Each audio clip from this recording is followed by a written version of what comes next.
on mute, please put your microphone on mute para dire-diretso po tayo.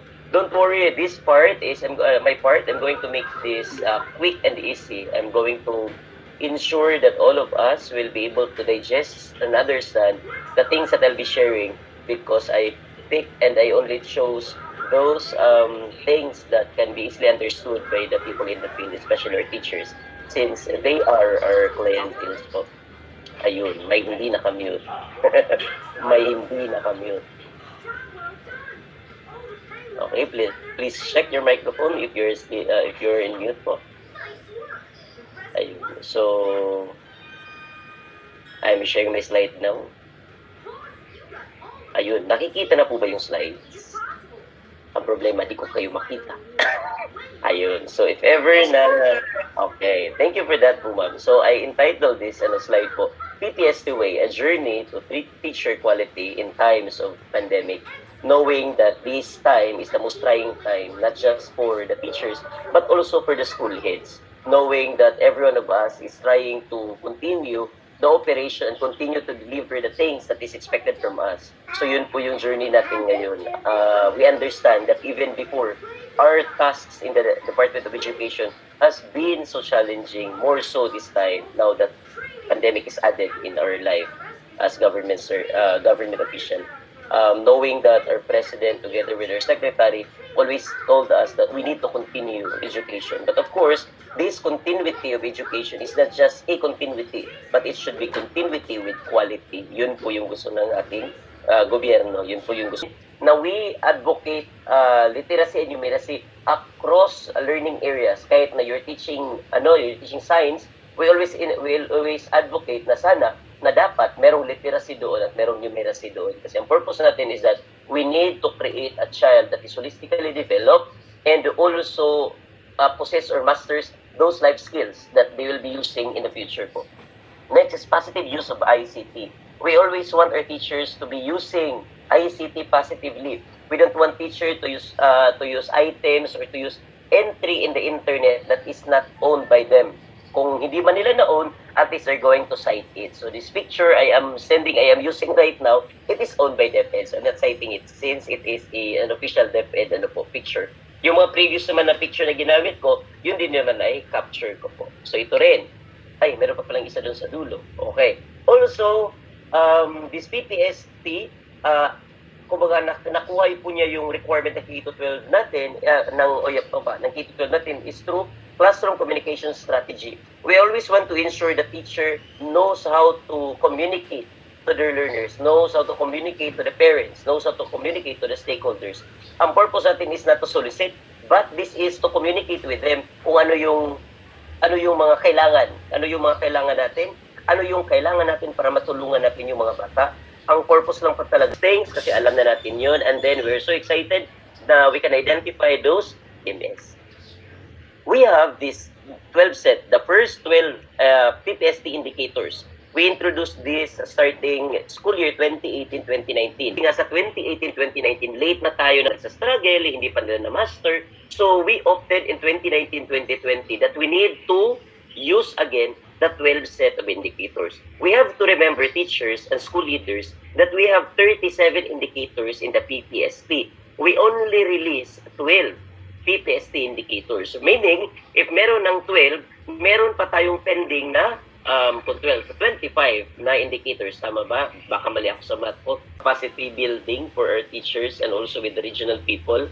Wala pa pong fixed date, pero within those days that we're going to show to you or officially discuss to you these indicators. For now, I'm just showing this to you. Ito po yung indicators natin. There might be question later. Teacher might be asking, hala, may bagong indicator. So, meron palang observation. Meron palang ganito. Meron na namang COT. Meron namang RPMS. Ba't mag-RPMS pa? Meron na, nasa pandemic na tayo, magpapa-RPMS na po tayo.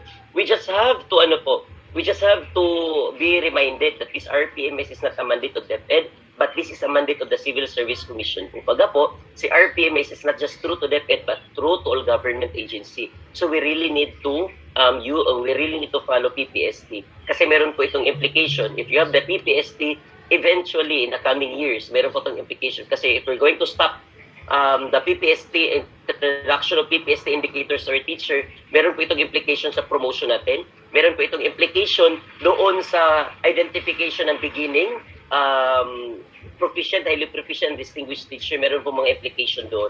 Kaya it is just right to introduce, continue the PPST. Don't worry po, doon sa mga namomroblema on the observation, yung mga teacher na masistress, yung if you're thinking na masistress na naman ng mga teacher kasi mayroong observation, don't worry po, we already thought of those. We will provide options during for observation. We will also provide things para po sa teacher. Again po, we select these PPST indicators because these are we understand that our PPST indicators are all adaptive in all situation. But these things, these indicators po ang pinaka-adaptive sa sa in times of pandemic. I'm going to make this quick kasi sa second meeting ko, I am handling FGD for our school heads po. So pasensya na po ha. I am spearheading a program right now. Tapos mag-opening na po doon sila. So I'm going to make this quick. Okay. Can head teachers or school heads, master teachers and moderators observe during this time? Yes po. The answer is yes. Pero later I'm going to give justice on the yes po ha mamaya. What tools or what tool can be used during the observation? Wala po tayong tools na i-prescribe this moment. I mean this moment until such time that we will be able to introduce the RPMS school year 2020-2021.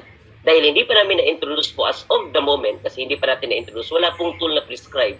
Pero once we introduce it, we will be using new tools. We will be using COT pa din. Pero don't worry, again, there's always an option for that.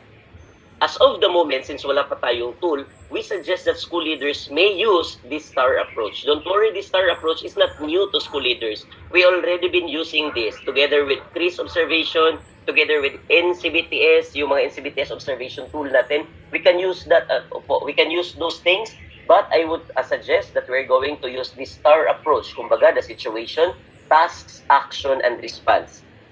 When we conduct our observation this time, we need to ensure that there is no that we will help teacher. Ito po yung pinaka mga bagay na dapat nating intindihin. The purpose of observation is to help teacher.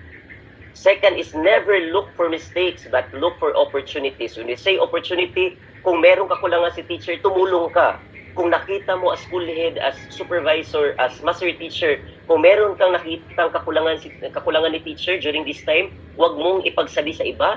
Don't share it with others. Instead, ask yourself, anong pwede mong maitutulong sa teacher na ito. Kasi as school leaders, as raters, as observers this time, we need to help our teacher because all of them are groping in darkness right now. So we need to guide them. So if you're going to observe and you are looking for mistake, do not observe because you are not an ideal observer this time. Kung ikaw ay mag-observe at maghahanap ka ng mali, you are not doing it well. You need to go to the classroom or you need to go virtually, observe the teacher. The purpose is to help them, not to look for mistakes. So yun po yung i-instill natin sa mga isip natin po ha. Okay, next is ensure safety and never require face-to-face interaction. If you're planning to observe, then do it virtually. Never require na si teacher mag-face-to-face sa iyo. Never require na si teacher mag-face-to-face sa mga bata. Kasi again, we have this pandemic. Unless there is already a vaccine available in your place, at the time we can do that. But we can discuss this thoroughly by December 14 to 18. I-discuss po natin ito lahat.